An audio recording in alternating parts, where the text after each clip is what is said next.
അബ് കി bar Modi സർക്കാർ, അതായത് മോദി സർക്കാർ ഇനി ഒരിക്കൽ കൂടി എന്നാണ് ഈ ലോക്സഭാ തെരഞ്ഞെടുപ്പിലെ BJPയുടെ മുദ്രാവാക്യം. നമ്മുടെ പ്രധാനമന്ത്രി നരേന്ദ്രമോദിയെ കണ്ടാൽ പ്രായം തീരെ തോന്നിക്കില്ല എന്നത് സത്യമാണ്. മമ്മൂട്ടിയെ പോലെ ഓരോ ദിവസവും കൂടുതൽ ചെറുപ്പവും ചുറുചുറുക്കും കൂടി വരികയാണ് മോദിജിക്ക്. പക്ഷെ പ്രായം 74 പിന്നിട്ട് കഴിഞ്ഞു. കൃത്യമായി പറഞ്ഞാൽ 2024 സെപ്റ്റംബർ 17 അദ്ദേഹത്തിന് 75 വയസ്സാകും. BJPയിൽ മോദി ഉണ്ടാക്കിയ പാർട്ടി നിയമമനുസരിച്ച് 75 കഴിഞ്ഞവർ റിട്ടയർ ചെയ്യണമെന്നാണ് വ്യവസ്ഥ.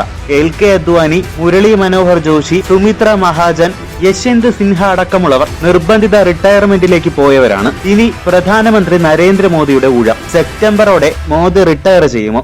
അങ്ങനെയെങ്കിൽ NDAക്ക് ഭൂരിപക്ഷം ലഭിച്ചാൽ ആരായിരിക്കും പ്രധാനമന്ത്രി?